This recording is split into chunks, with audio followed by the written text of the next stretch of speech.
Akatosh slew Lorcan, he ripped his heart right out. He hurled it across Tamriel, and the heart was heard to shout, red diamond, the heart and soul of men. Red diamond, protect us till the end.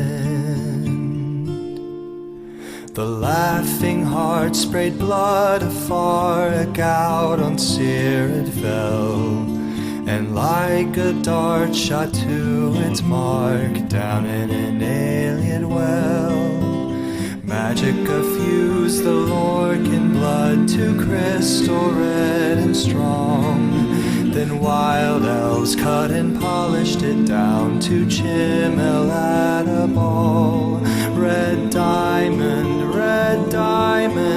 the heart and soul of men. Red diamond,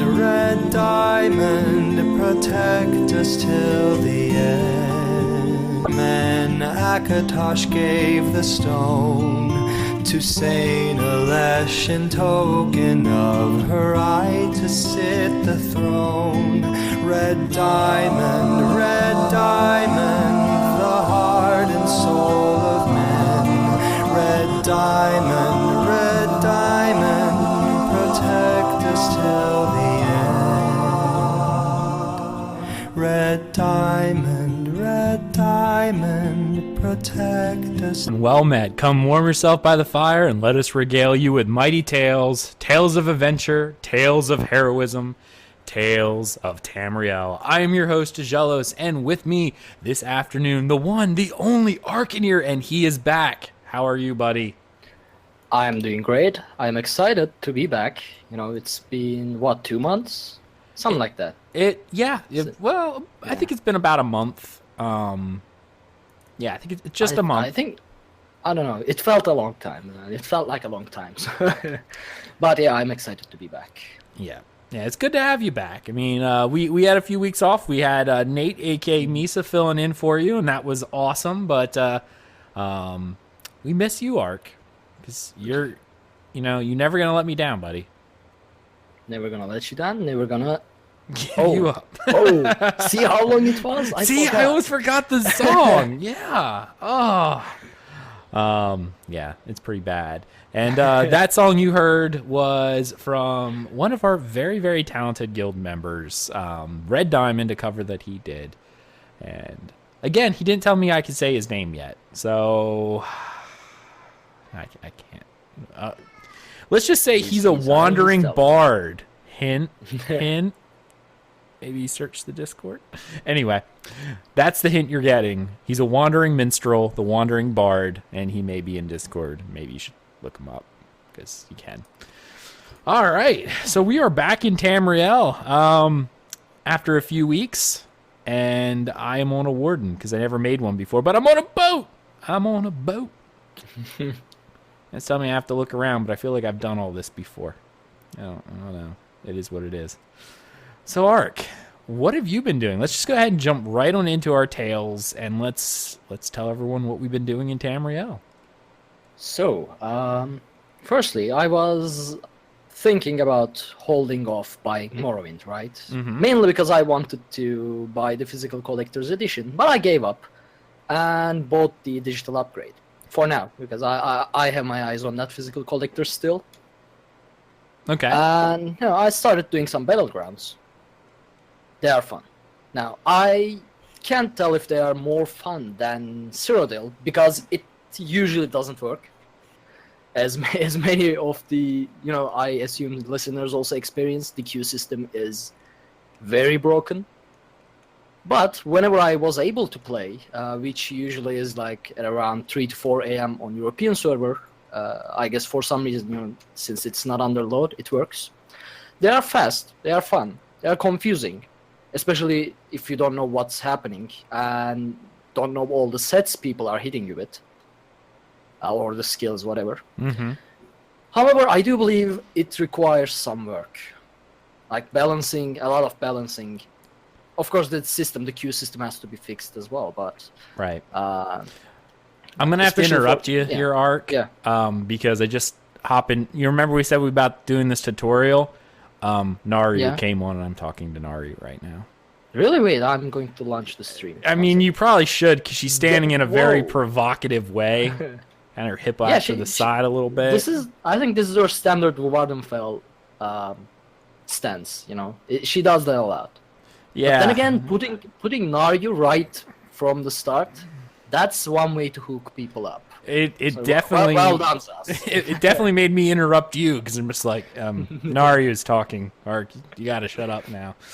Yeah, she's just right here on the stream, and she is glorious and gorgeous, and I love her.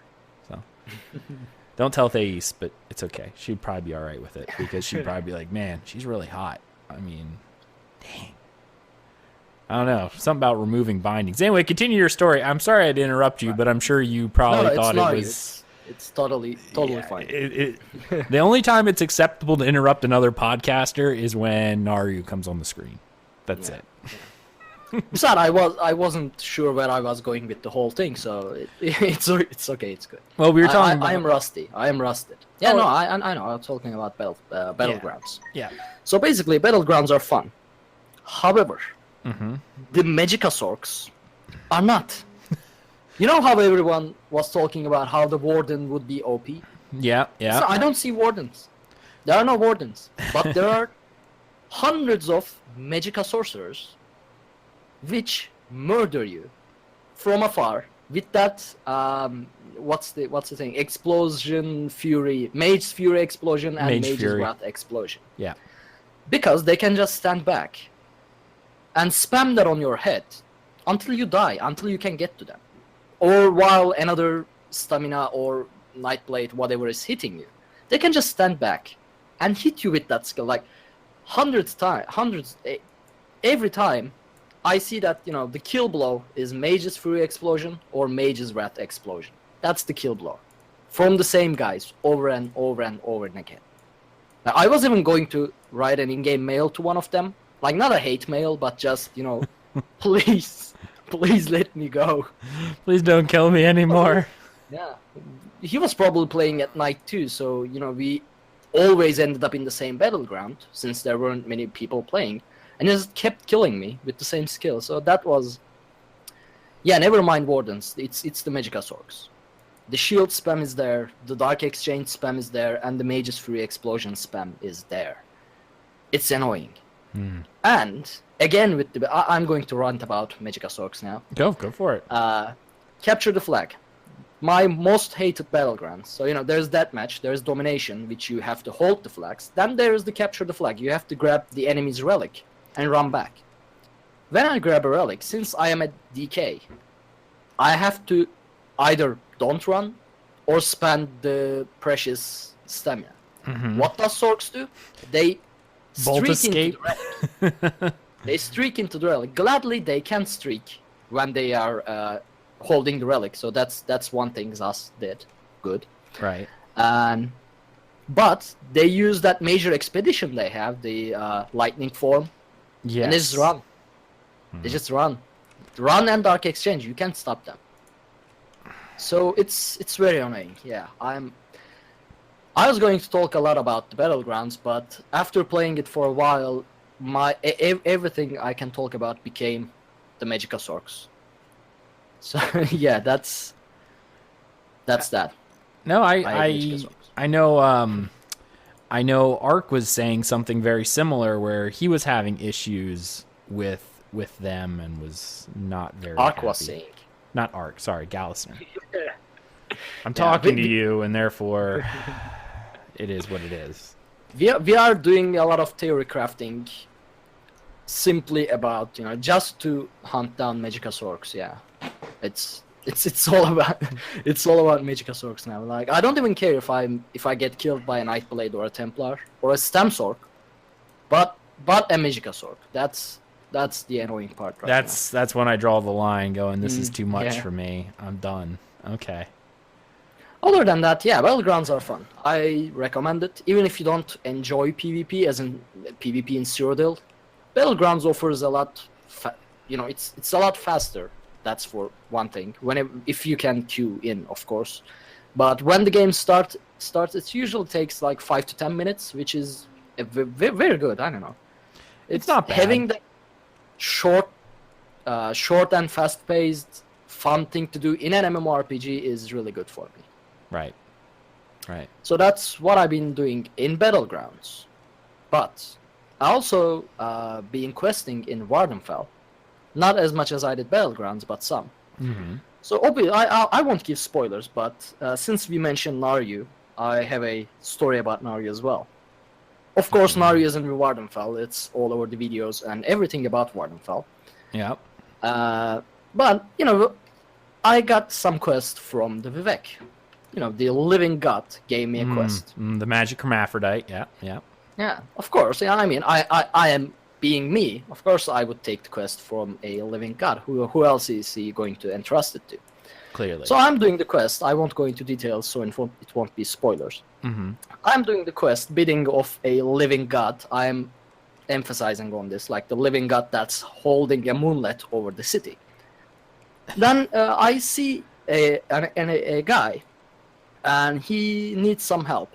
He needs some help. Someone's in trouble, and I say, okay. I mean, yeah, it's a quest from living god, but if I can help save this person, I will. I mean, it won't take much time, being me. One thing leads to another, and I meet Naryu. At this point, the immersive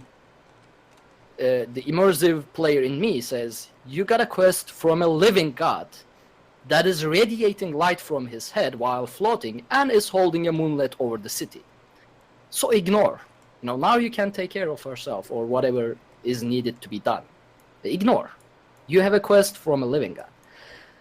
So what I did was, obviously I didn't ignore, and I just never mind Vivec, whatever. I don't care, and went ahead with the Naryu, while the immersive player in me cried. But it's totally worth it. So I mean, Naryu, right? Sorry, Vivec. Yeah. It's who cares? It's a living god or whatever. It's not like he's Talos. This is true. I mean, he still is, even though he's a Dunmer, he's still a Mer. So knife ear. I mean, he's a light bulb at best when compared to Naryu. You know, he's radiating and he's giving light. Well, that's not good if you're trying to sneak. So it makes sense. Yeah. I mean, see, he is at a disadvantage against Naryu. Now you can probably take out Vivec. Well, clearly, I mean, that would be my thought. So again, I'll continue, because if we get into talking about Naryu, I feel like, you know, the whole show will be praise Naryu. Well, it probably would. I'm not gonna lie, and I'm sort of okay with that. But yeah, no, it's fine. We'll move on for the sake of moving on. Yeah. One thing I wrote it down into my notes because I really like this. It's a Dwemer ruin in Vardenfell. And the reason I wanted to bring it up, I don't know how to pronounce it, Nushuleft, or I don't know, it's a Dwemer thing, I don't know how to pronounce it. Bunch of consonants thrown together, and therefore it's a Dwemer ruin. Yeah. So, the reason I wanted to put this out, I mentioned this, is the vertical design of it. Like, in many MMORPGs, and in many single-player RPGs, the dungeon designs are usually horizontal. Right. They are, you go right, left, etc., but you don't go up and down generally. Well, in Skyrim or in Elder Scrolls game, of course, the Dwemer ruins are usually vertical, but I haven't seen a dungeon this vertical in Elder Scrolls Online so far, and it has amazing visuals and very good feel to it. So I just wanted to mention whoever designed this, good job. This is one thing I want to mention. As for the last, I did some dungeons with Eloa on her stream, which was great. We initially wanted to do some Battlegrounds, but the queue system didn't work, so we switched to dungeons.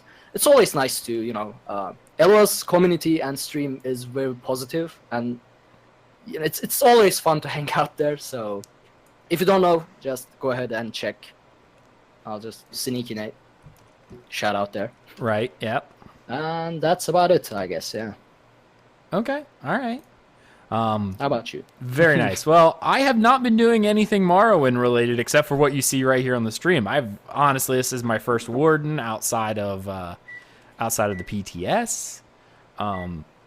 So here I am doing this, but I've been working on past stuff because as much as, you and I have talked about this before, and one of the things that have been really getting me out of the mood for ESO is the fact that I'm not really having a ton of fun with the current DLC. And I know people will be like, why don't you just skip it? Well, I can't. Because honestly, it's just because I'm stupid and I literally cannot do it because it would bother me if I knew there was a quest that I have not done. So I won't do it, right? So I know it seems weird, right? But like chronologically, I know in my heart that both of them are technically separate, right? Like they even said they're both separate, they could happen at any time. There's not one in front of the other, but because of how they, I guess, designed the game, I sort of just assume that, I've already done the plane meld, but now I got to go through all the DLC, which includes both of the Dark Brotherhood, the Thieves Guild, and then Orsinium, because Orsinium kind of hints at this. So, I mean, I kind of want to do that. So I can offer one solution. What? Become unable to afford ESO Plus, and you don't have access to DLC, so you have to play other stuff. Yeah, that is an option. But yeah, that is an option. Yeah. But yeah, that's currently where I'm sitting. So I have not done Vardenfell because I feel like I need to finish the other stuff first. Now I had been working on Thieves Guild for a while, and it's just really hard for me to get into it. So I'm trying my best to make my way through this, through all of it. So, and that's I've been dedicated a few hours a week to just working on Thieves Guild. And I know some people, and I like the way Thieves Guild is, it's not the type of play that I generally do, I guess is the best way to say it. So it takes feels, a lot of patience. Yeah, and there's also that issue with, how do I want to say it? The issue is a lot of it's locked behind, and for MMOs, I don't think this is a bad thing. Please don't think this is a bad thing. I like this, that they lock it behind skill lines, right? To you have to advance the Thieves Guild by doing the daily quest and stuff like that in order to be able to advance the main story. And I like that kind of gameplay that provides a lot of longevity to the actual game itself. But it's not a criticism. It's just I'm now to the point where it's like, oh, I gotta do Thieves Guild, and it's kind of hard for me. Now I have done a couple things with like 2 or 3 from the main storyline out of like 7 achievements. So I mean, I'm moving along. But first off, probably the most important thing that I've done is I finally unlocked the Ebony Style Master, right? So I've got enough of the master writs together that I was able to buy the book right out, which was like 300 writs or something like that. So now I can make Ebony. So that's nice. Really cool. So it says here that I finished 2 of the main story quests for Thieves Guild. I think I'm actually further than that now. I think I'm on 3. I think. I'm trying to sit here and think here, and I need to take a drink, so I'm going to do that real quick. I played some of the Thieves Guild, but I don't remember how far I got. Well, I'm up to the... Alright, so spoiler alert here for anyone who's not done Thieves Guild. Now, Thieves Guild's fairly old, so I don't really feel bad about talking about it, because it is older. It's older, so most people have done it, and it's not terribly long. But if you have not finished the Thieves Guild, go ahead and skip ahead 15 minutes. And make sure I'm not, talking, or that we're talking news if you don't want to hear spoilers for Thieves Guild. So I'm up to the point now where we find out about Nicholas being alive, which I think is 2 or 3 in. Like he betrayed the guild. And like the first couple, like he was apparently dead, so you're helping out a thieves guild master who thought he died. Now she reluctantly took up the mantle, but now she's pissed that he's not dead and that he betrayed them all. So here we are. It's interesting because it has the main story where you're following the guild leader, but there's also spin-offs. Like every tier, there's spin-offs where you're helping the various Thieves Guild members with their own personal issues, like Quen, Velsa, and like Silverclaw and stuff like that. So it's not just one quest. Think of it as tiers of quests. Like there's 7 tiers of questing in here, and then every time it opens up, there's like 5 quests for everyone to help, right? That you have to help. It's like, oh, Quen's looking for her father who's dead. Velsa is, well, I guess Velsa was from House Drez, so she was big into slavery. But she wasn't, so she freed a bunch of slaves and got her family pissed at her, so she ran away. Actually, I want to sneak in a opinion here.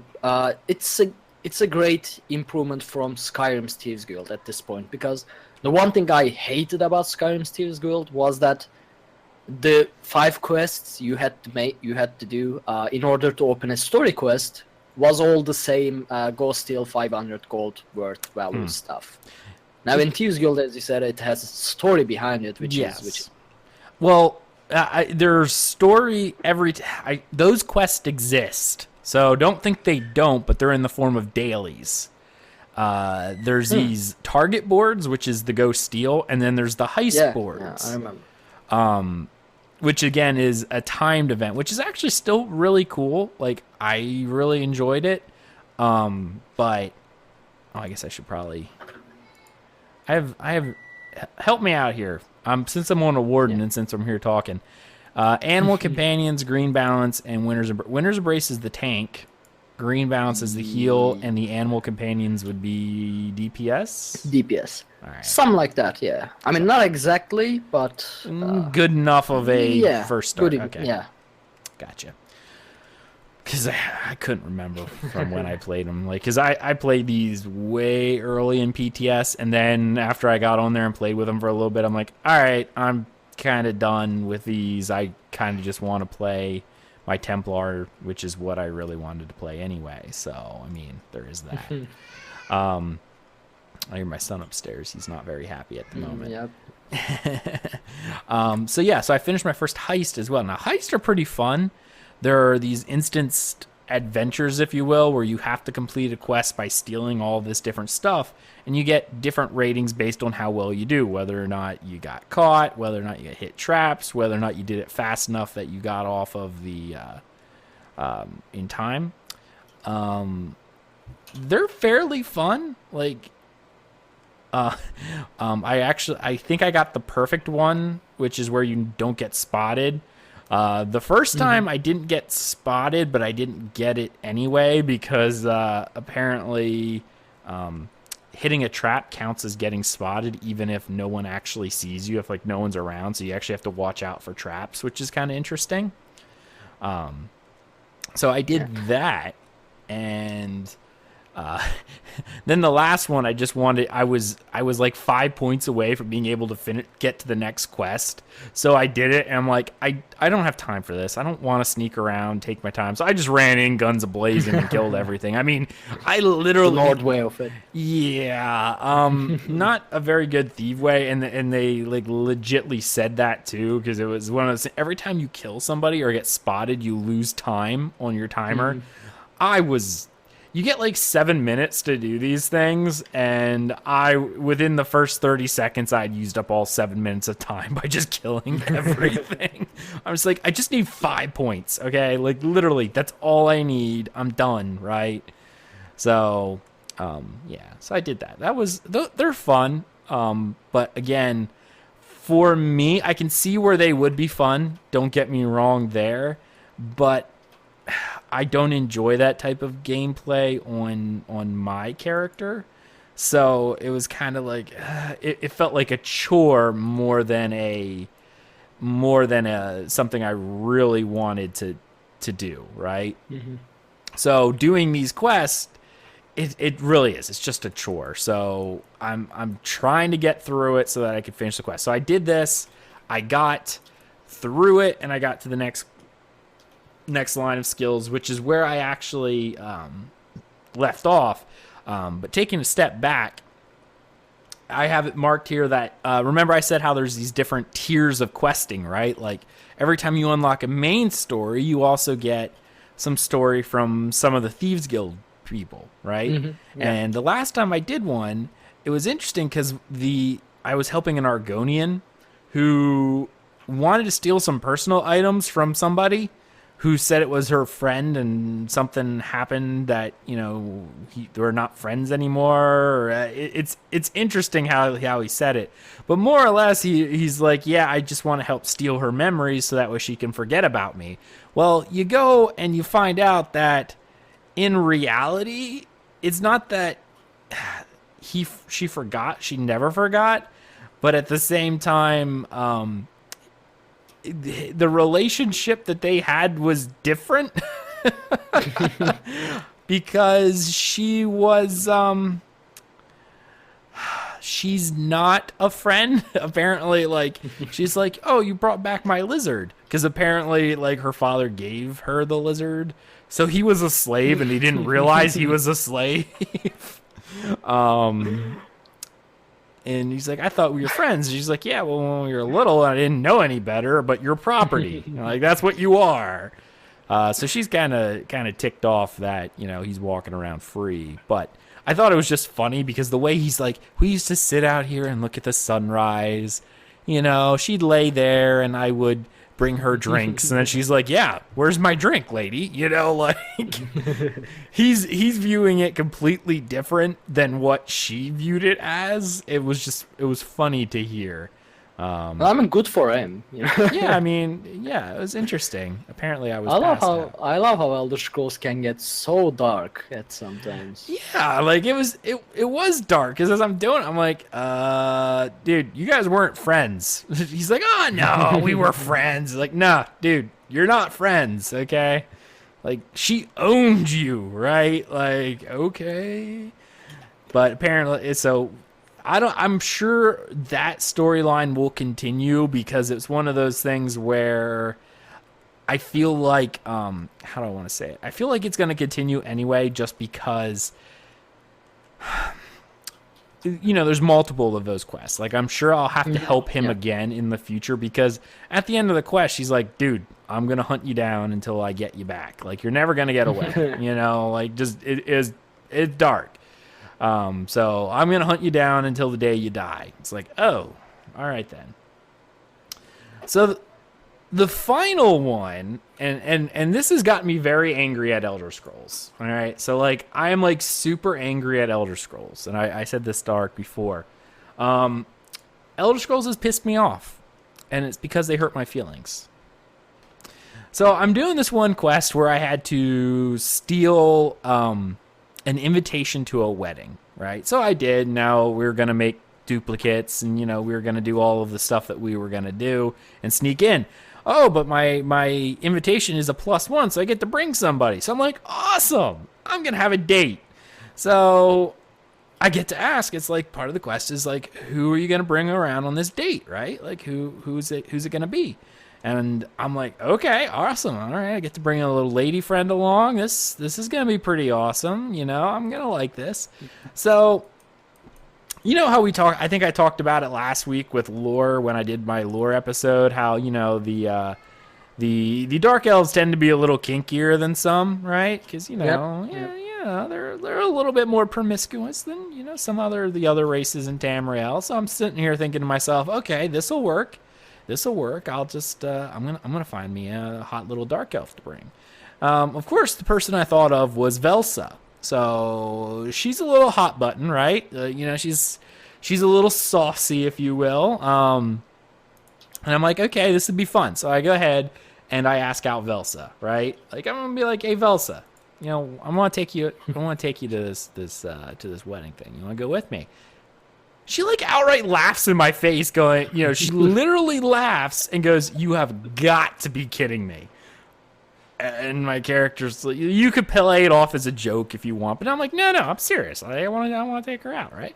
So I try to do the romantic options. Like, no, you're very important to me, kind of answer. And she looks at me and she goes, all right, I want you to take that thought of yours and stuff it back in your pants and then light your pants on fire and go burn and die.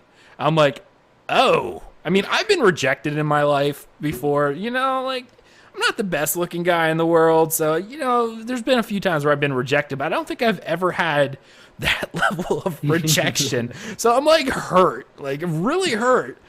And she just like laughs in my face. She's like, hurry up and just get this done with. Pick someone to go before we go crazy and just move on with my life. All right. Don't bother me again. All right. So she's a little bit of, that's harsh. No, she was like insanely harsh. Like it was like, oh my goodness, harsh. So I'm like, fine, whatever. Well, you're being a little bit of a witch here, replace a letter, because this is a clean podcast. But, those of us who are adults might know exactly what I'm talking about. But, whatever. I'm like, fine. So I went on the rebound and I went to go talk to Quen, right? And honestly, I didn't even see Quen. Quen's hotter, right? So I would have picked Quen, but it doesn't matter, right? I just had to stop. I just had to stop because I just found the 36 Lessons Sermon 1. Yep.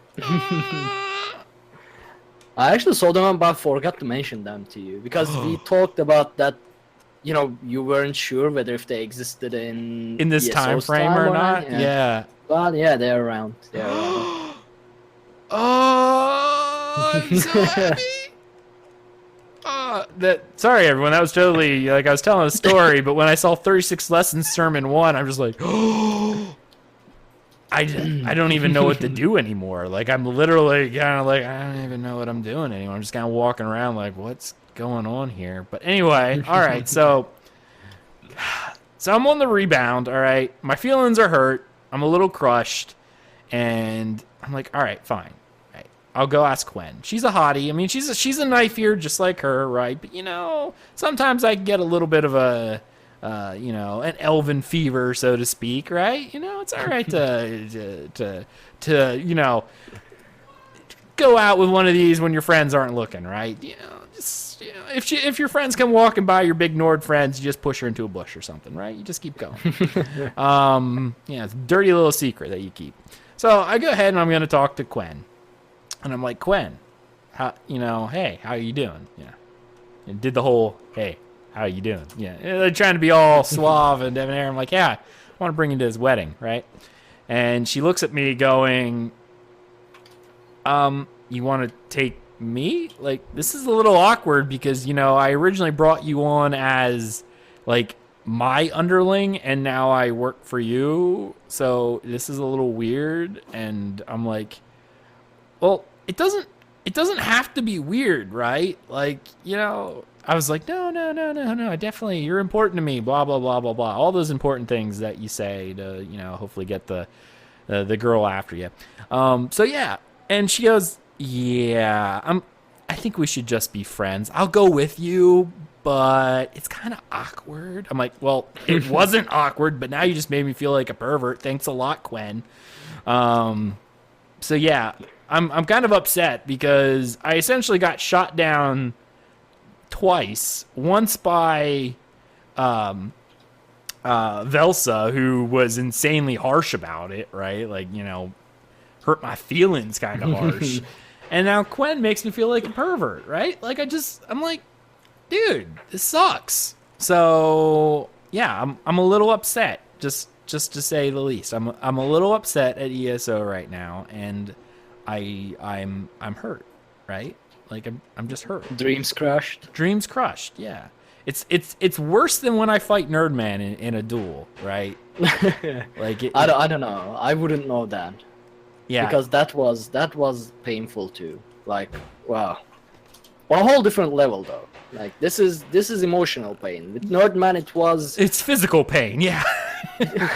Yeah, you could actually feel the pain through your screen, like the Yeah. suffering of your character. Yeah, was there. it's bad with Nerdman. Yes, I agree. Nerdman just crushes you physically. But both Velsa and Gwen crushed me very emotionally, and I don't know if I can love again, right? Because, like, I've been hurt. I've been hurt deeply, and it sucks. And and that's where I left. I mean, it was so bad that I'm just like, I don't think I can go back. Like, I'm kind of like, I'm kind of done, right? Like, I'm just, I don't feel like I can continue with the Thieves Guild that day. I'm just like, no, I'm kind of done right now, and I'm sorry, but I can't continue playing right now. I need some time to process this. And, Gausner says he needs to read up on his 36 Shades. 36 Shades. I could read that book. That would actually. You know what? We're gonna do it.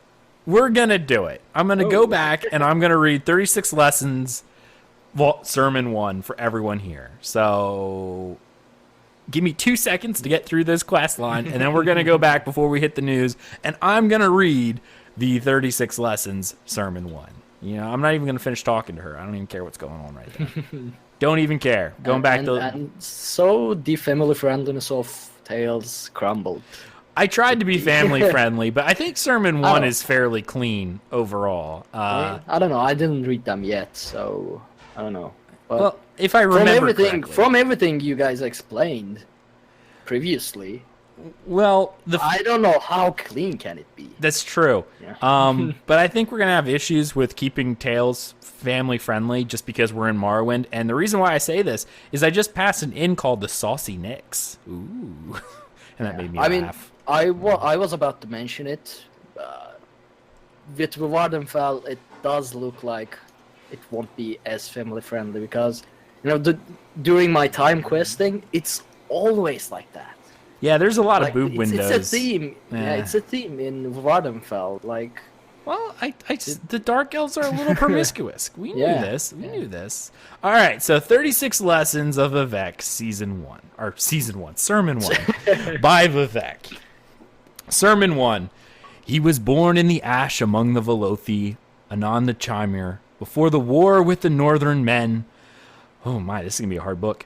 Anem came first to the village of the Netchiman, and her shadow was that of Boethia, who was the prince of plots, and things unknown and known would fold themselves around her until they were like stars are the messages of the stars. Ayem took the Netchiman's wife and said, I am the face snake queen of the 3-in-1. In you is an image of the 7-syllable spell Ayem, Isete, Ivek, which you will repeat to it until mystery comes. Then Ayem threw the Netchiman's wife into the ocean water, where Drew took her into castles of glass and coral. They gifted the Netchiman's wife with gills and milk fingers, changing her sex so that she might give birth to the image of an egg. There she stayed for 7 or 8 months. Then Set came to the Netchiman's wife and said, I am the clockwork king of the 3-in-1. In you is an egg of my brother's sister, who possesses invisible knowledge of words and swords. Oh, this is going to be such a fun book to discuss, which you shall nurture until the Hortator comes. And Set then extended his hands, and multitudes of homunculi came forth, each like a glimmering rope through the water, and they raised the Netchiman's wife back to the surface world and set her down on the shoals of Azura's coast. There she lay for 7 or 8 more months, caring for the egg knowledge by whispering to it the codes of Menphala and the prophecies of Veloth, and even the forbidding teachings of Trinimac. 7 Daedra came to her one night, and each one gave to the egg new motions that could be achieved by certain movements of the bones. These are called the Barons of Move Like This.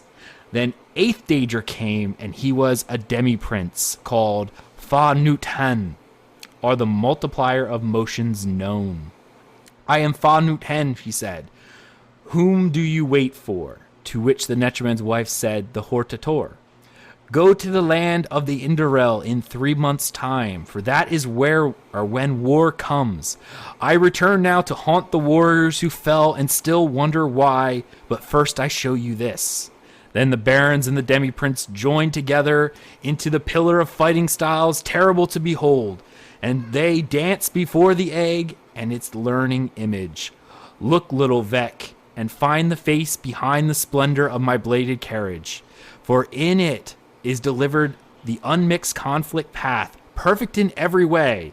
What is the number? It is said that the number is the number of birds that can nest in the ancient Tamriel tree, less 3 grams of honest work, but Vivec in his later years found a better one, and so gave this secret to his people. For I have crushed a world with my left hand, he will say, but in my right hand is how it could have won against me. Love under my will only. The ending words is Sylvie. I love this book. Ash Mountain Power Skooma or something. There's some really fascinating things in here that I just want to talk about. I don't know. I didn't understand how. And the other half that I understood didn't make sense. Okay.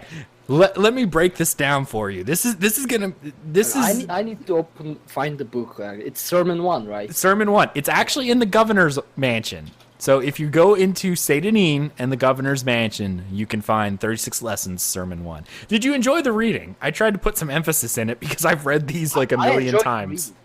The problem is I didn't understand it. Like, one reason is that it's far too random that I wasn't able to keep up with it while listening. So that's why I'm going to read it right now on the side. Okay. All right. So I'm going to try to break this down to you because it's actually really fascinating. Okay. And there's actually going to be a couple of things in here that are brought up in later times. So this is actually speaking about the birth of Vivec. And it's funny because Vivec is writing about his own birth, right? So we come to the Netchiman's wife. I am. Okay. The Netchiman are, I guess, a group of wandering Dunmer, almost like shepherds, if you will, who deal with Netch. So, and it's saying that upon this woman, Boethia, the Prince of Plots, shrouds her. Like, this is a way, and if you talk to the dissonant priests and stuff like that, the Ashlanders, they who don't believe this is supposed to be him foreshadowing himself as the anticipation of Boethia, right? This is like him saying, I was destined from birth to be the anticipation of Boethia. So this is the scene he's trying to set for us. I love Vivec, guys. Like, this is amazing to me. I love Vivec. All right, he's like one of the most interesting characters in the entire Elder Scrolls universe. I mean, a lot of the other people are kind of straightforward, but Vivec is just off the wall crazy, and it's amazing. Even Talos, Hulti Earlybeard is fairly straightforward all the way up until he achieves Kim or however you want to pronounce it, the secret symbol of royalty, which Vivec actually is the only person to ever reference in a book, which is in the 36 Lessons. If you're watching the video, you can tell I'm really excited because this is just fascinating to me. Yeah. So, and I see in chat, Mirnat says, yeah, it's very eccentric indeed. Same guy who wrote Coda, I believe. I'm not really sure if it's the same. Well, the guy who wrote this, you mean like the real person who wrote this? Yes, he is the same guy who wrote Coda. So yeah, it's definitely from that guy. And I'm drawing a blank on his name right now, which I apologize. But so we have the Netchiman's wife, and being shrouded by Boethia, he is setting the scene that to the people that he is the anticipation. All right. So I took the Netchiman's wife and said, I am the face snake queen of the 3 in 1. In you is the image of the 7-symbol spell I am, I sete, I vec. Okay? I am... Wait, what does it say at first? I am the? I am the. Like, I am... I am is speaking. Okay. All right? So Okay. I am is speaking. So this I am character comes to the first village of the Netchiman and her shadow, which is, of Boethia. And he says, I am the snake-faced queen of the 3-in-1. In you is the image of the 7-symbol spell I am, I sete, I vec. Okay? That 7-symbol spell I am, I sete, I vec is the spell of the tribunal. I am, Almalexia, Asete, Sothasil, Avec, Vivec. Okay. I was looking at the wrong part of the sermon in the browser, so that's why I got confused. All right, yeah, we're on page 1. Like we are breaking this down, all right? Because I love 36 lessons. I am, I sete, I vec, which you will repeat to it until mystery comes, meaning the birth, the coming forth of Vivec. Well, actually, that does not. I'm sorry. Until mystery comes, which is the next part. That's set. Okay, so I am threw the Netchiman's wife into the ocean, where Drew took her into castles of glass and coral, and gifted the Netchiman's wife with gills and milk fingers, changing her sex that she may give birth to the image of an egg. There she stayed for 7 or 8 months. Herein is bringing the idea of the duality of the sexes to Vivec, the magic hermaphrodite, as he is known. Because Vivec is a hermaphrodite. He is both male and female. And this is early setting it on. So they are physically changing the Netchiman's wife at this point. The Drew are. And we've seen them in like Vivec's antlers. Then Set came to the Netchiman's wife and said, I am the clockwork king of the 3-in-1. In you is the egg of my brother sister. They were, again, referencing the hermaphrodite, who possesses invisible knowledge of words and swords, to which you shall nurture until the Hortator comes. I am the clockwork king. Who do we know as the clockwork king? Who? I don't know. Sothasil. The member of the tribunal, right. The Sothasil, the member of the tribunal, who is also known as the wizard, who is also known as the mystery. He is the most mysterious of the 3 tribunal. He's often, everyone refers to him as the wizard or the mysterious. So there you go. The first one referenced the mystery coming, which is Set. He also gives reference to not just the hermaphrodite part of him, but also who possesses invisible knowledge of words and swords. What other title does Vivec take unto himself? Warrior poet. There you go. Yes, it's the warrior poet who possesses knowledge of words and swords, which you shall nurture until the Hortator comes. Hortator. Now, this name, you probably not known until later on, okay? So, and Set then extended his hand, and multitudes of homunculi come forth, each like a glimmering rope through the water, and they raised the Netchiman's wife back to the surface world and set her down on the shoals of Zhor's coast. There she lay for 7 or 8 more months, caring for the egg knowledge by whispering to it the codes of Minfala, the prophecies of Veloth, and even the forbidding teaching. She is doing as what Set has said to her, to nurture until the Hortator comes. Now, 7 Daedra came to her one night, and each gave the egg new motions that could be achieved by certain movements of the bones. These are called the barons that move like this. Where have we heard that before? The barons that move like this. If Nerdman was here, I'm sure he would know. You run into this person, this demi-prince, this Fa Nuthan.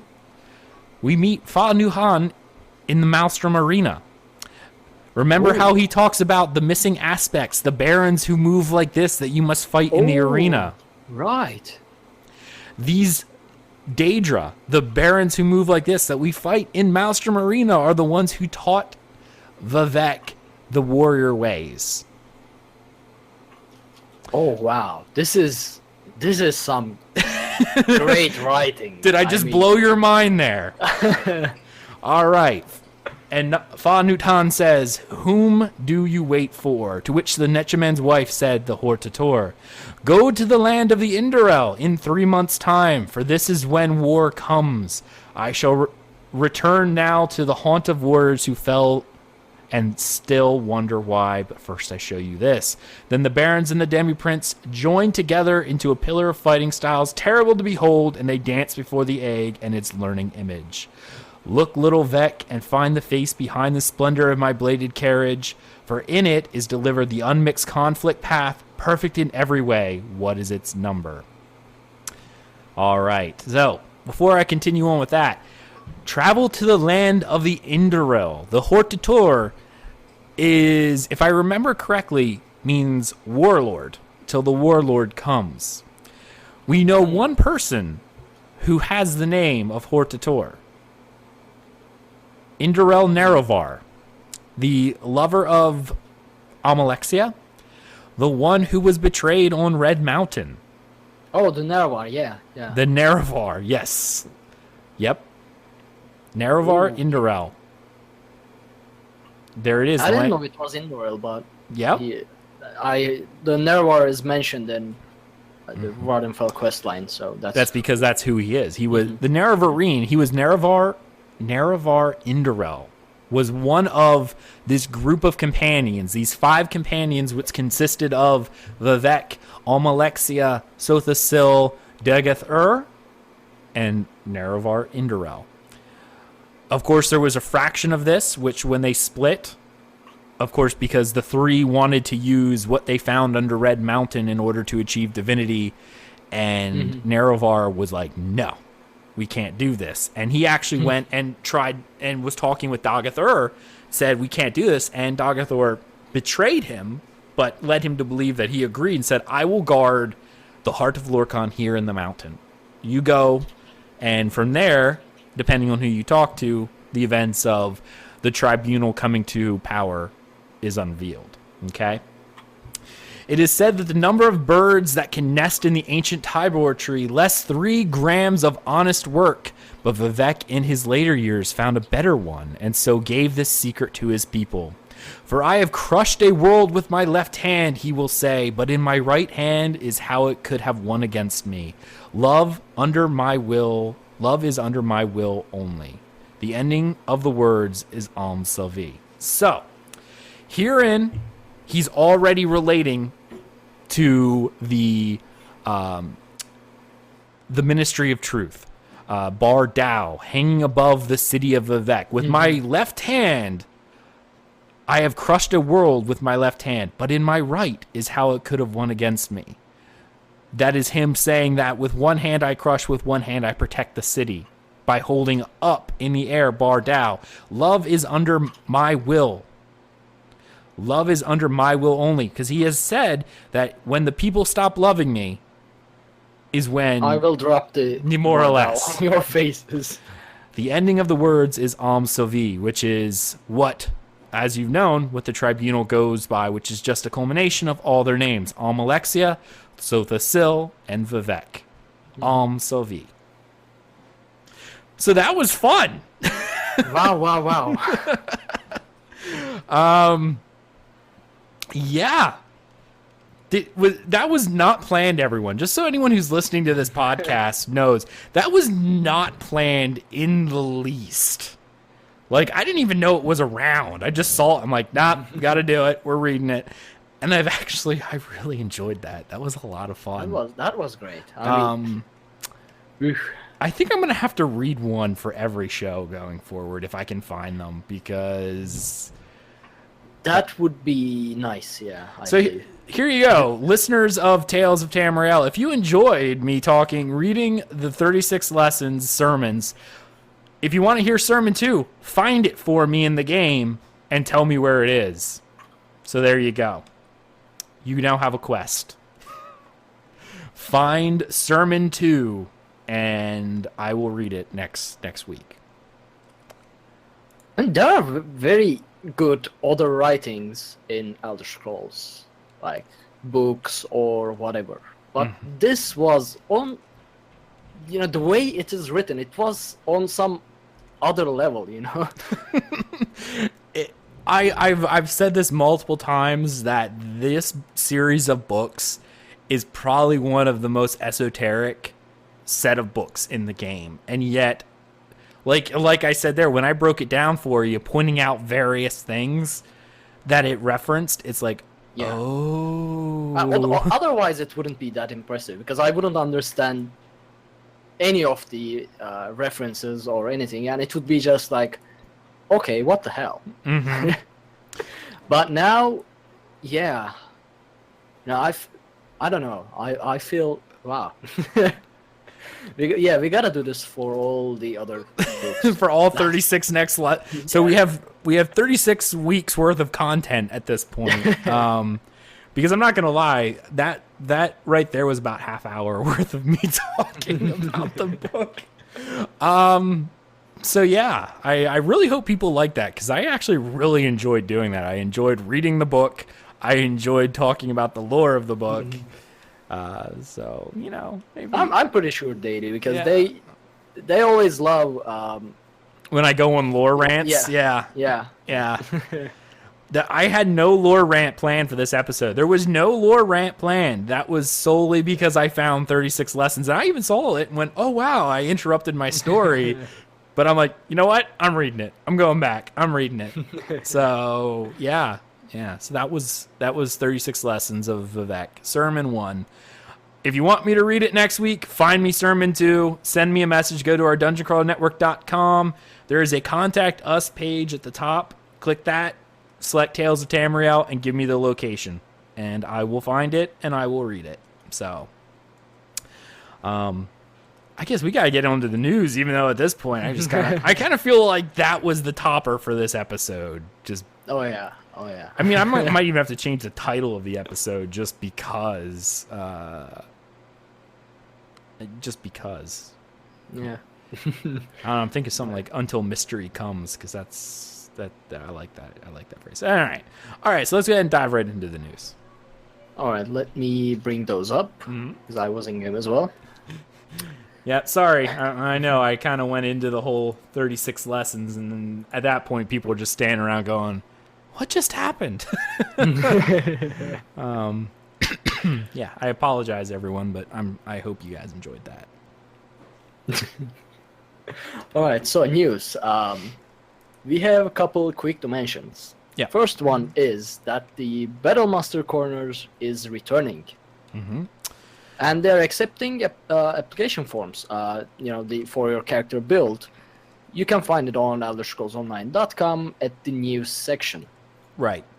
Now, I want to talk about this just for a brief second. I know this is something we had talked about once upon a time, because we used to cover these Battlemaster sections back at, prior to episode 50, I think it was, or maybe it wasn't much longer than that. It was not a long time that we had been doing the show. It was fairly recent. It was right after launch they came out, and they got rid of them. And the reason why they got rid of them, because we asked and whatnot, and they were like, more or less, we have a certain thing that we have to upkeep, right? Like they have, for anything that we do, we have to meet a certain criteria of it has to, more or less, it has to view enough people, right? Enough people have to see this to make it worthwhile. If we're doing this and no one cares, then we can't do it. We have to find ways of making it, profitable, right? Like getting the hits you need. Well, that's why this got cut. This is why some of the other community outreach stuff got cut. Like, you remember we once had a community corner too, like a community roundup every week where they would find all of the community stuff and put it together. So that got hit, as well. And so here we are, with the launch of the Elder Scrolls Online Morrowind, and one of probably the most eagerly anticipated, especially among the PvP crowd, the new PvP system, right? Mm-hmm. Which Battlegrounds, which we've not had. Now, a lot of people have already been theory crafting. A lot of people have been doing a bunch of builds. I know Outcast has been going nuts with his, and I love Outcast. So I always shout out Outcast because he's amazing. And I think there's now a real call. So I don't know if this will remain. If this is something you like, honestly, coming from the CMs themselves, the thing that has to do is this has to enough people have to click on it to make it worth its weight. So if this is something you want to keep going, go out and click on it, right? Like, I mean, it sounds kind of gamey or whatever, but it's true. Even if it's a build that you're not really caring too much about, maybe you should go look at it. You know, leave comments on the forums, stuff for, you know, when they do these posts, because this is how you keep this around. If it comes to a point where it's like people aren't paying attention to it, they'll probably remove it again. So that's why I wanted to say it, because they do have these metrics that have to be met. Anything they do has to bring a certain amount of traffic or carry enough weight. If it doesn't, they have to, there are only so many people, they have to change how they do things. So if this is something you want to keep going, definitely make sure that you go check it out every week that they do it, and, you know, leave comments, participate in it if you want to see it continue. All right. True. So the other thing is there's a contest going on called Morrowind Memories, and the prizes, one of the prizes is an Xbox One themed with the, you know, painted with the Morrowind theme, the Morrowind thing, visual thing. The hand. And the other one is a PlayStation 4. Now, to enter this, you simply need to share a memory you had in Elder Scrolls 3 Morrowind with the hashtag Morrowind Memories to Elder Scrolls Online. And this is going until June 10th, so next Saturday. Right. I'm looking at the eligibility. It's the classic, you know, Bethesda giveaway eligibility, I guess. Right. You know, you have to be one of the how many states, or Canada, or some stuff like that. You go ahead and check the rules. I don't know. Make sure that you can participate. You know, it's something like, I think we talked about this contest briefly last time. I don't remember, but I remember seeing it, and I remember saying, like, I've been talking. I haven't signed up for it. I really don't care. Like, it's not something that I'm going to hashtag out Morrowind Memories. I will say it on the tails, but, you know, good luck to anyone else who really wants a crappy console. Sorry. A quick correction. It could be, you know, hashtag Morrowind Memories on Twitter or Instagram, or there is also a form on the website, which is not Elder Scrolls Online's website. It's called Woobox. I don't know how can you access this, but I guess we could put the link in the description. Yeah, the link to this, to the news article that we have posted in the notes will also be in the show notes, so you'll be able to read the full details there. But yeah. Right, so those are our quick dimensions, and we have a couple news topic as well. The first is the patch notes 3.0.6. It includes some fixes and improvements. I have some bullet points from here that I can quickly read. So one thing is, made several improvements to the Battleground queuing system to address long loading times or the inability to join a battleground. So it's not fixed the problem, it's made several improvements, which, at least in my term, you know, when I made several improvements, it means that I probably tried several things, but none of them work. Yeah. I added a few extra lines of code. It didn't really do anything, but, like, I mean, since this patch has come out, I mean, I haven't done any Battleground stuff. Like, I just haven't. Battlegrounds aren't, I play them from time to time if I'm really in the mood, but it's not something I'm doing. And plus, like I said, dealing with issues of trying to find reasons to play ESO, because I'm in that I hate what I'm doing phase, but because of how I am personally, I can't skip ahead and do Morrowind. Like, I'm technically doing it now, but I'm not reading any quests because I don't want to, you know, spoil it for myself. This is just, I thought it'd be fun for the stream, so I'm like trying not to pay attention. And so I can't do these different things, but I think it's, I'm trying to think of the word, how I want to say this, and I'm drawing a blank. Help me out here, Ark. What was I saying? Help me out. How would I know if you don't know? Well, I don't know. I was kind of hoping you could tell me. I haven't done. Oh, that's right, Battlegrounds. I haven't done Battlegrounds, so I don't know. You were looking for the word battleground. Yeah, I was. So so Arkhaniir in chat. Thank you. Not Arkhaniir. Darn it, Gallisner in chat. Happened. My twice today. officers are just like interchangeable. They're just like one person. They are essentially the Savi of my officer corps. So it's like Bloody Eye, Gallisner, and Arkhaniir. It's all mashed together to Blarkenglask is what I'm going to call you now. So when I refer to the 3-in-1, it's actually them. But yeah, no.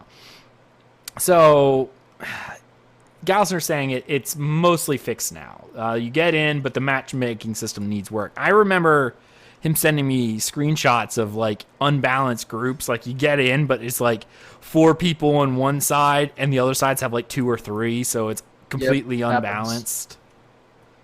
So I don't know. Sorry, Zos, and I'm sure you guys know this already, but we all know, and this is not like it's a revelation or this is the first time you were hearing it, but Zos seems to have an issue with queues. I mean, they've had issues with queues ever since they introduced queues in the Dungeon Finder. Like, how many times is it kind of like a crapshoot whether it works or not? I mean, it is. It is the way it is. They need to step up their game there and actually, fix queues. Because that is, I mean, come on, Battlegrounds are something people have been looking forward to, but they don't work. Like, it's a crapshoot. Do they work or do they not? I don't know. It's kind of like trying to figure out what Vivec's gender is. I mean, it could be one thing one day, one thing another. We don't really know. I mean, it's actually... I was going to say, it's why those staff don't go to Disney. They don't do queues. They don't do queues. I like that. That's nice. I like it. Yeah. So that is a problem. It's not a new criticism. It's not the first time you've heard this criticism, but it's something that you guys need to get a handle on because, let's face it, there's no way of doing queues or getting into these with outside the queues. So this system... is either you fix it or it doesn't work. Yeah. It's not like dungeons. Yeah. Go ahead. Maybe they'll just add, if they can't fix it, maybe they'll just add a way to actually just, like a dungeon, go in and port in from the door or something like that. I don't know. Yeah. A portal or something. Well, unless they let all 12 people do it, then yeah, it'll be a problem. Mm-hmm. But yeah, continue. Wow. Fixed an issue where you would need to press the join queue button multiple times when queuing for a... This was an issue because you had to spam the button, but if you spammed it too much, it would kick you out from the server saying you exceeded the message limit. So it was a problem. I'm glad this is fixed. Right. I actually made Eloa on stream get kicked out from the game.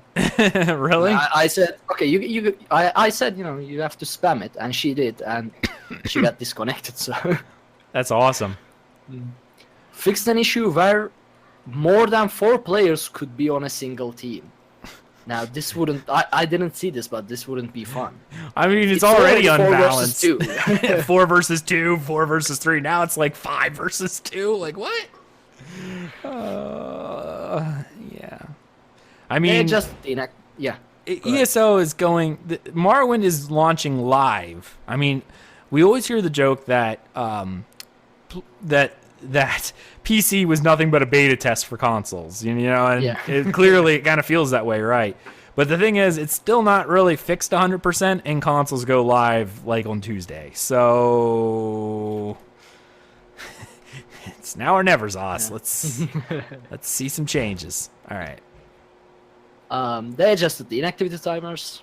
The others are like the name appears correctly and stuff like that. Sure. So I won't go into details of that. Yeah. They fixed some animation and art issues like arms going missing or the Dwemer horse leg clipping, stuff like that. Halls of Fabrication trial. Using the checkpoint portal after the hunter-killer fabricants have been defeated, but while this is a long sentence. But while the pinnacle totem is in combat, will no longer cause your camera to detach from your character. Okay. I don't know how did they manage that.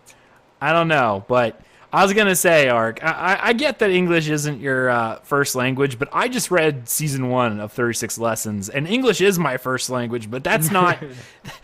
That's not even. That's not. I don't even think it's written in English. So we both had hard stuff to read today. Sorry, I had to mess with you. The scalded effect will now be removed when the pinnacle whatever dies or resets. Okay. The Assembly General Seeker missiles will now only display their impact effect to the player hit by the impact. Terminal feedback now properly applies its damage all at once instead of sporadically based on the amount of terminals still active. So yeah, there are some other stuff as well, like Chrome Star, but I'm not going to read them. Right. Yeah. Okay. Vattenfall do have some weird text, weird words and stuff like that. This will be hard for the next few weeks, I guess. Yeah. Just trying to read everything. Just wait till I get to the later lessons of 36 Lessons, the later sermons. Oh, they get weird. I'll try to read one of them. See what happens. Just have some fun. I cannot wait till I get to the Molig Ball orgy sermon, because that's just going to be fun. Yeah, we will have to put a disclaimer on that. That episode might just be mature just because, I can't help it. It's the game. It is the game. It's not me. It's the sick minds of who wrote the lore. It doesn't have anything. Michael to do with us. Kirkbride. Blame him.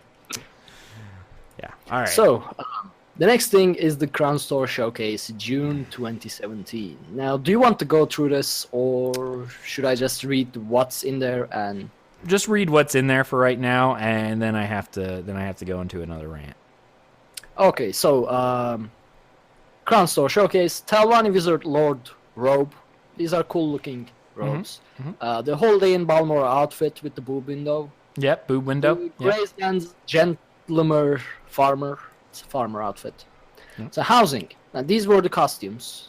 Nothing limited time or anything on these. Now the housing. Old Velothi Harbor House. This is a box-style house, 3-level home. It doesn't write if it's large or anything. I think that one's already in game, limited. though. Yeah, that's already in game. Yeah, hold on, let me find Could be. it. Actually, I think it is. Maybe I'm wrong. I think I've seen it too. I think it's one of the ones that was in there. It's just now. Maybe I'm wrong. Could be. Actually, Anyway, so here's the one. This I think is big. Amaya Lake Lodge. This is a nice looking Dunmary style house.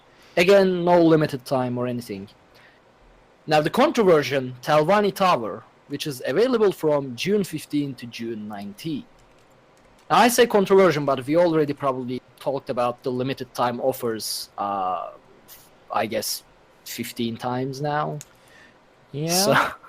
So I guess talking about it might be redundant, but it's still upsetting that these are limited. I'm still gonna do it.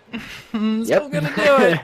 So you got to the part where I'm ranting again, because I know a lot of people already said, my goodness, Telvanni Towers, yeah, giant mushrooms, those are awesome, right? That's fantastic. Zos, you've got to stop with these freaking houses that are time-limited stuff, because come on. And, the thing is, they knew that this is was something that somebody would have wanted. I know tons of people. Someone in our community right now was like, darn it, now I have to buy it with Crown. Because they were hoping for it, before this was even out. We're like, I hope I can get a Telvanni Wizard Tower, because, that's just something from, hashtag Morrowind memories. But now my Morrowind memory is all, ruined, because now I have to essentially spend $150 in like 3 days in order to get this thing. Because, again, we're doing time-limited events for housing, which is what? Probably going to be 15 to 20,000 crowns. People just don't have that. It's BS. It's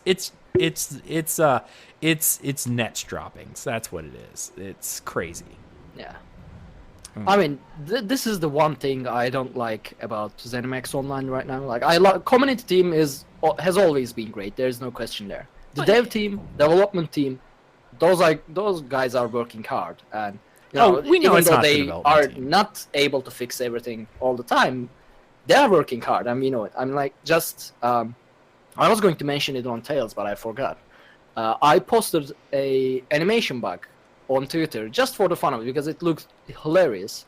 And a few days later, Jessica, I guess she is the Jessica Folsom, but she might be another Jessica, I don't know, reached out to me from Twitter, from Elder Scrolls Online's account, to ask more details on the bug, like when it happened, what were you doing when it happened, stuff like that, because the dev team weren't able to reproduce the bug, but they were trying to fix it. So they are working on, and they are in, how to say, like, they are interested in trying to fix stuff. Yeah. They are not just like, okay, I get my salary and be done with it, whatever.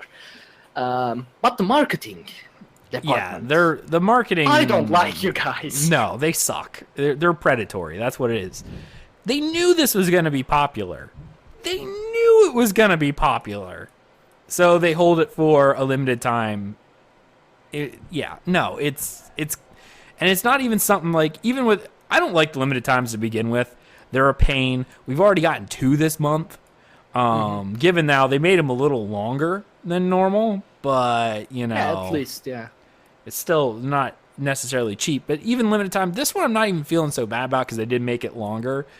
But these things are gonna be like 15 to 20,000 crowns. That's a lot of money to drop, especially if you weren't prepared to, do it. Yep.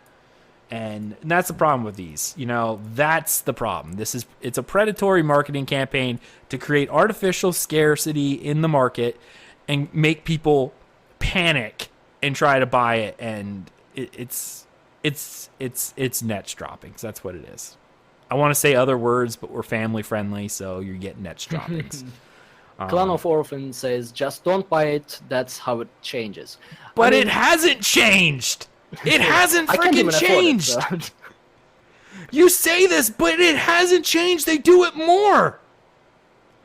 The problem probably is because, like, I agree with Clan of Orphan. Like, if the sales actually did drop after they switched to this style, they would change it. I mean, it's marketing. They have the data. They see probably in real time how much these things sell, whenever they do something different, stuff like that. So apparently they do sell more, and that's the problem. Like, Yeah, it can't well, be. I Because can. if people actually did stay away from buying these, they would have to change their policy. Like, Oh, that's yeah, but how they won't. trade works. Yeah, but that's the same. That's the same. The same policy that meth dealers do. It's like, of course I have a market for my meth. I know it's bad for you, but who am I going to target? The person who can't say no because they're addicted to meth. Also, I mean, Galiskner, to what you said, like, there are people like has to buy it. My friend has been in a Talvani role-playing guild. Like, for 2 years, we always talk about Talvani. They have to get it. That Talvani guild has to get it because at least the guild leader will have to buy this. Because this is a Talvani tower, and they're a very serious Talvani guild. Like, what they will do? They can't just ignore it just because it's limited time. Right. Because it'll probably won't be in the store for, I don't know, another year, maybe never. Or never. Yeah, I don't know. So there are people out there that will have to get this. And not just because their guild requires it, but because they love it. Like, okay, this is Talvan Tower. I don't like dumber stuff, so it doesn't really affect me. But if someone that loves Nordic stuff as much as I do, I mean, the dumber stuff as much as I do Nordic stuff, Yeah. they wouldn't be able to resist this. So this is why the tactic is predatory. Like, they know people won't be able to resist it, and it's not foolish or anything to not be able to resist it. It's just human nature. It's a I sickness, guess. actually. It's Yep. it's the whole idea with the crown crates. That there are hotlines for gambling if you have a gambling addiction. right? And that's what this is. And there are people out there, and I know there's some people in chat making a comment about, fools party with their money. It's true. Some people can't help it, right? Like, they can't help it. And in those whales who have to have everything, who have that, I'm guilty of that. Not so much with this, because I pretty much wrote off ESO and its Crown Store and everything to do with it at this point.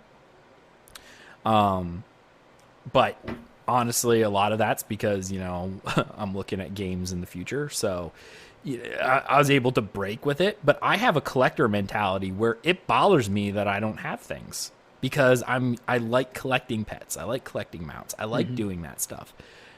It's something I enjoy, and it's part of my personality to have an addictive personality, to want to collect everything, almost like a hoarder, if you will.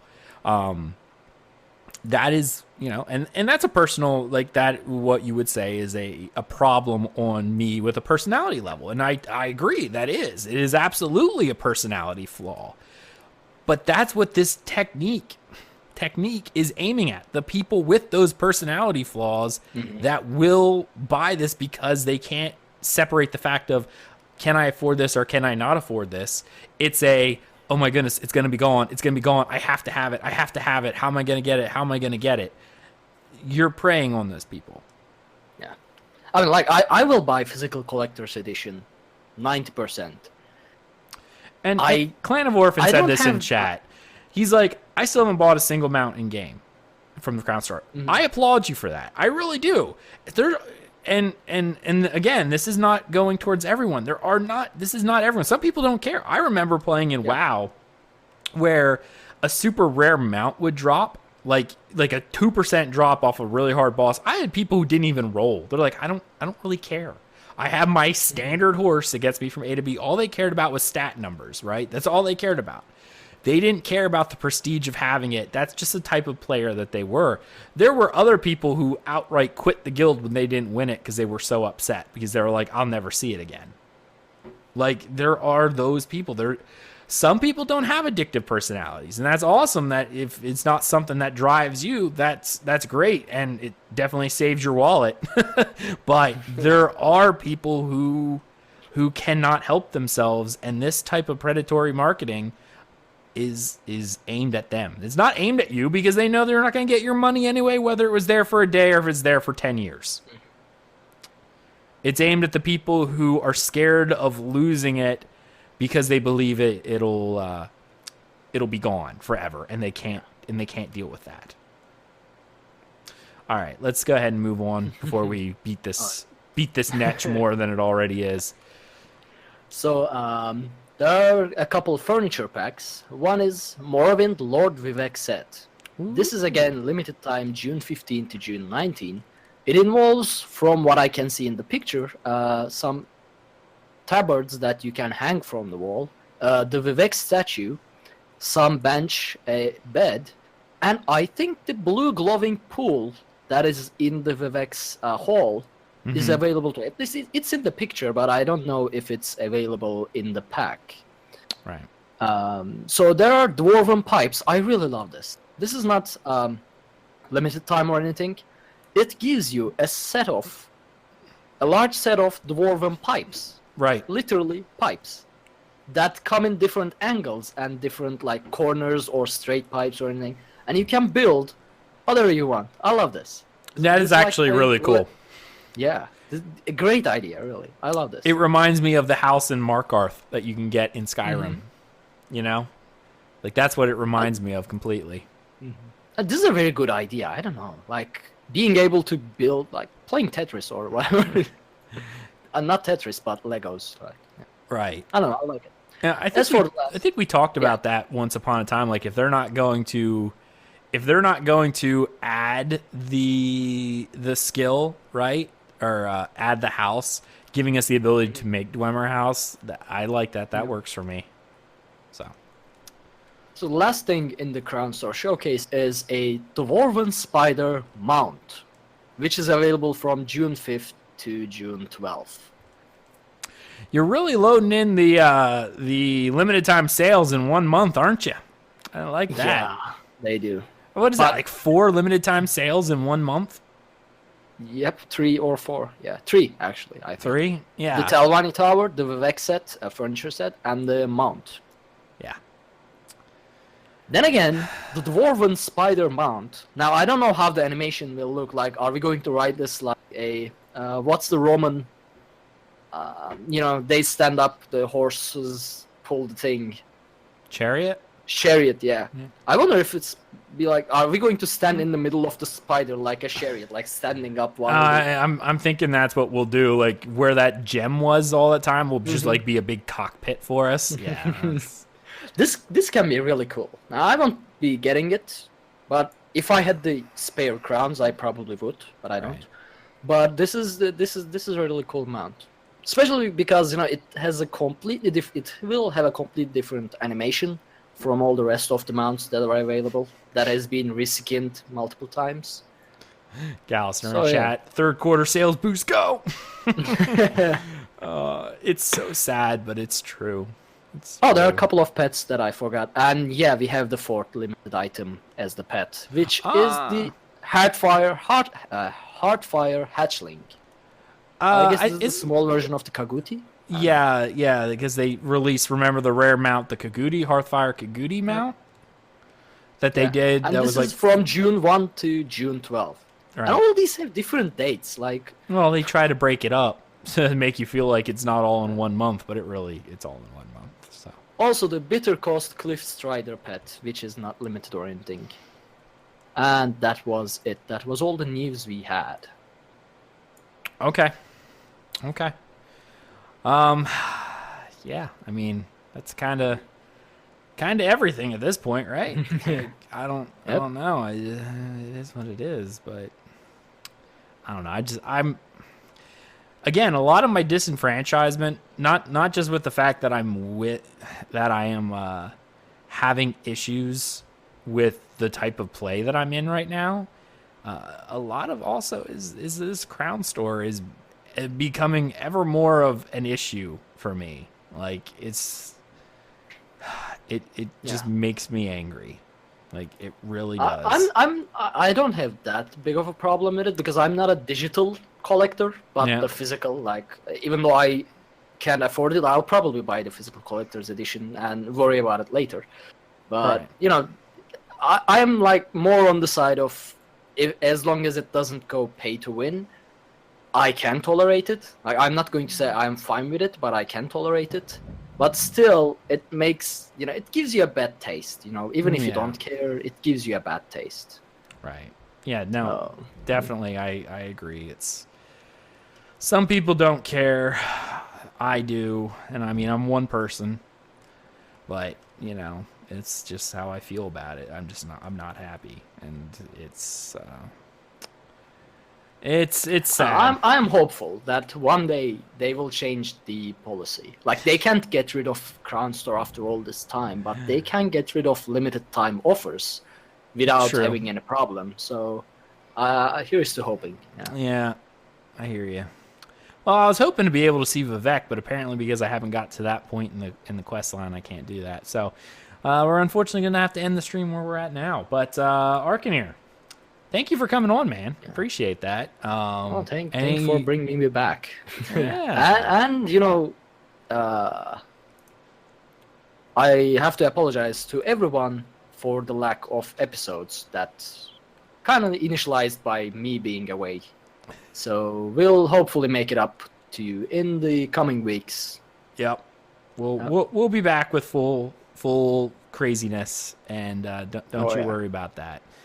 A lot of it's and Ark, you had a real life issue. Like you had not issue. It was you had things you needed to do, and of course then I took mainly the time. Graduating. Yeah, exactly. It was needed, and this show is we have Nate when he can come on, which is awesome.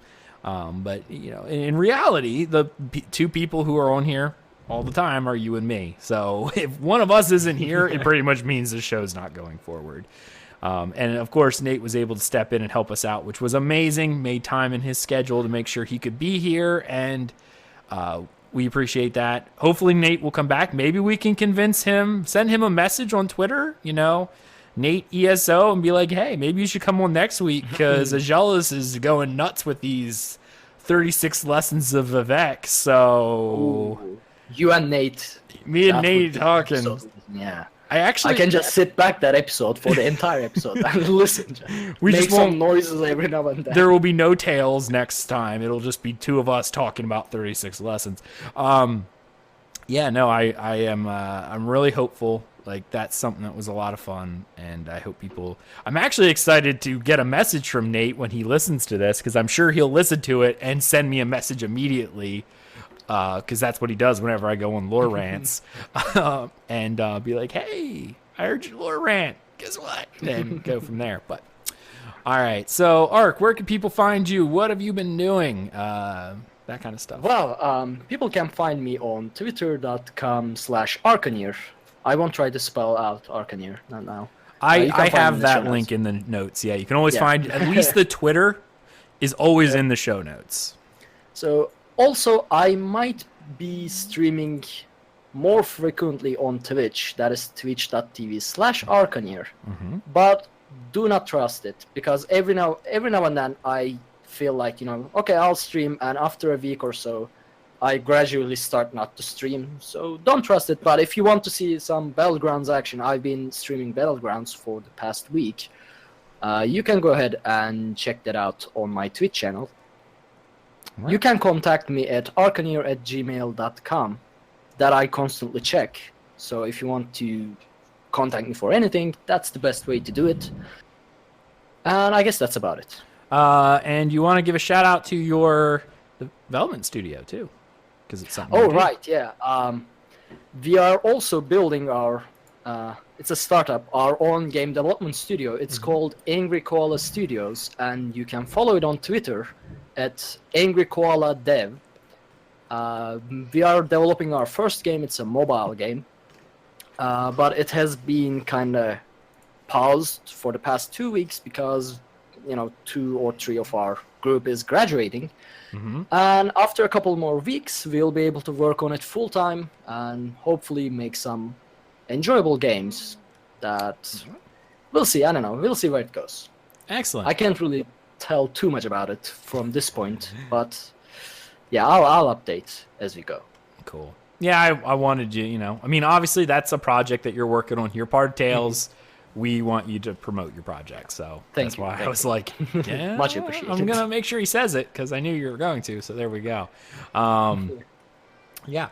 All right. So you can find me, Aggelos, in-game at Aggelos, Aggelos on the North American Mega server, of course. That also on Twitter, Aggelos, AGGELOS_WOF, because that's what I am. You can find everything that we do here on the Dungeon Crawler Network at our website, dungeoncrawlernetwork.com. That's where you can find all the links to everything that we do. YouTube.com, Facebook.com, Twitch.tv/Dungeon Crawler Network. Figured out an easier way of saying that. Yeah, check that out. Of course, the website or the show's Twitter is at Tales of Tamriel. We're all over the place.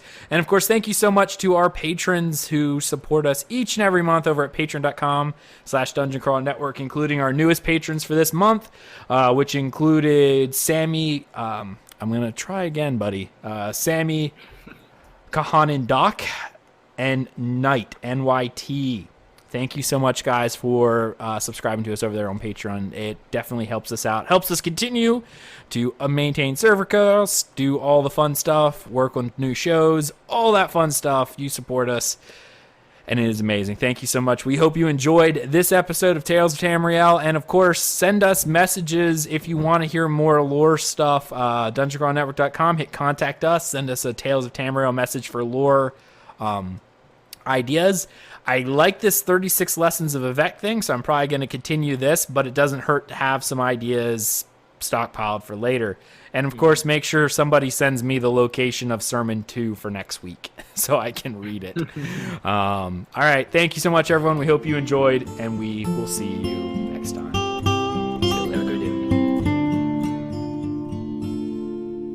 When Akatosh slew Lorcan, he ripped his heart right out. He hurled it across Tamriel, and the heart was heard to shout, red diamond, the heart and soul of men. Red diamond, protect us till the end. The laughing heart sprayed blood afar, a gout on Seer it fell, and like a dart shot to its mark down in an alien well. Magicka fused the Lorcan blood to crystal red and strong. Then wild elves cut and polished it down to chimel at a ball. Red diamond, the heart and soul of men. Red diamond, protect us till the end. When elves lost Nirn to men, Akatosh gave the stone to Saint Elesh in token of her right to sit the throne. Red diamond, the heart and soul of men. Red diamond, protect us till the end. Red diamond, protect us till the end.